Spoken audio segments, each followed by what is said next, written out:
जय हिंद। मैं हूं राजेंद्र तिवारी और आप देख रहे हैं अनब्रेकिंग दस्तक। और उसमें सबसे महत्वपूर्ण खबर मौलाना साद से जुड़ी हुई खबर है कि और उनको जिस ऑडियो क्लिप के आधार पर उनके खिलाफ एफआईआर हुआ था उसको लेकर के आते हैं। मौलाना साद पर जो एफआईआर पुलिस ने किया था, जो निजामुद्दीन थाने के एसएचओ मुकेश वालिया ने जो एफआईआर मौलाना साद और इसके अलावा जो ये आलमी मरकज बंगले वाली मस्जिद का है, इसके प्रबंधन कमेटी के जो 5 या 6 मेंबर्स थे, इन पर एफआईआर हुआ था,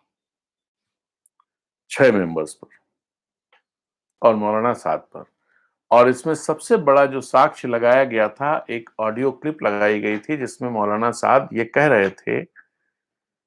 कि सोशल डिस्टेंसिंग को नहीं मानना है क्योंकि हमारा धर्म इसकी इजाजत नहीं देता है।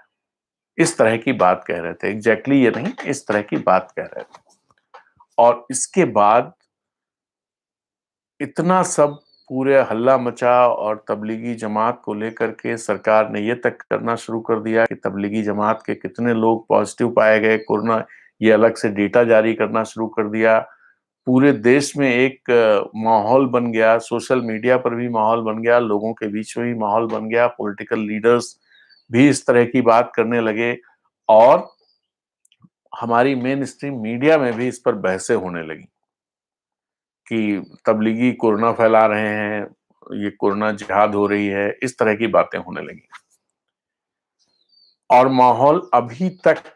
बाद में हालांकि प्रधानमंत्री ने ये कहा कि वो किसी धर्म और इससे नहीं जोड़ना चाहिए, लेकिन उनका ही मंत्रालय तबलीगी जमात के आंकड़े अलग से दे रहा था। राष्ट्रीय स्वयंसेवक संघ के प्रमुख मोहन भागवत ने भी इस बात को कहा कि सभी धर्मों का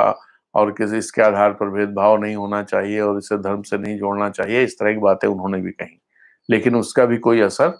कहीं खास नहीं हुआ। हो सकता है कि राष्ट्रीय स्वयंसेवक संघ के कुछ लोगों पर इसका असर हुआ हो, लेकिन जमीन पर जो फौज दिखाई देती है उनमें इसका कोई असर दिखाई नहीं दिया। मैंने तब भी प्रधानमंत्री के इस वक्तव्य की तारीफ की थी और मोहन भागवत जी के इस वक्तव्य की भी तारीफ की थी, जिस पर उन्होंने कहा था कि कोई भेदभाव और सेवा में भी नहीं होना चाहिए और वैसे भी नहीं होना चाहिए, क्योंकि एक दो लोगों के आधार पर पूरी कम्युनिटी को आप जिम्मेदार नहीं ठहरा सकते। यहाँ तक ठीक। मीडिया में ढेर सारी चीजें हुई, पालघर का मामला भी आया जिसको लेकर के अर्नब गोस्वामी जिस तरह से बोले और उसको भी एक हिंदू मुस्लिम बाइनरी में रखने की कोशिश की गई, हिंदू मुस्लिम नैरेटिव उसके साथ खड़ा करने का, और वो भी कर रहे थे। जो जो बात उन्होंने कही थी कि सोनिया गांधी, एंटोनियो माइनो, जो भी नाम, मतलब नाम भी नहीं याद रहता मुझे सोनिया गांधी का असली नाम क्या था, तो सोनिया गांधी ही जानता हूँ, क्योंकि वो इटली का उन्होंने बताया होगा कि हमने जहाँ नई सरकार बनाई है वहां पर साधुओं को मरवा रही हूँ, साधु मारे जा रहे हैं या उनको मरवा रही हूँ, तो इटली से उनको शाबाशी मिली होगी, इस तरह की बात चैनल पे कहना, और वो भी एक जो अपने को बड़ा पत्रकार कहते हैं जिन उस व्यक्ति का कहना। तो आप सोचिए कितना विषैला माहौल खड़ा किया जा रहा था। और इसी तरह से और भी बहुत सारे चैनल हैं, अखबारों में भी इस तरह की जमात के लेकर के बाद में जो चीजें निकल के आई वो बिल्कुल अलग दिखाई दी। हालांकि उनको इस मीडिया ने फिर भी नहीं बताया। और उसमें सबसे खास बात जो मैंने पिछले दिनों आपसे शेयर भी की थी कि मस्जिद में अगर लोग मिलते हैं, वहां पर रह रहे हैं, तो उनको कहा जाता है कि छिपे हुए थे। प्रशासन भी उसी तरह से बोलता है कि मस्जिद में इतने वो छिपे हुए लोगों को बाहर निकाला गया, क्वारंटाइन किया गया, और मीडिया भी उसी तरह से छापता है और उसी तरह से प्रस्तुत करता है कि मस्जिद में छिपे हुए थे। लेकिन दूसरे धर्म स्थलों या दूसरे ऐसे सामाजिक संगठनों के जो स्थल हैं या जो हैं, उनमें जो लोग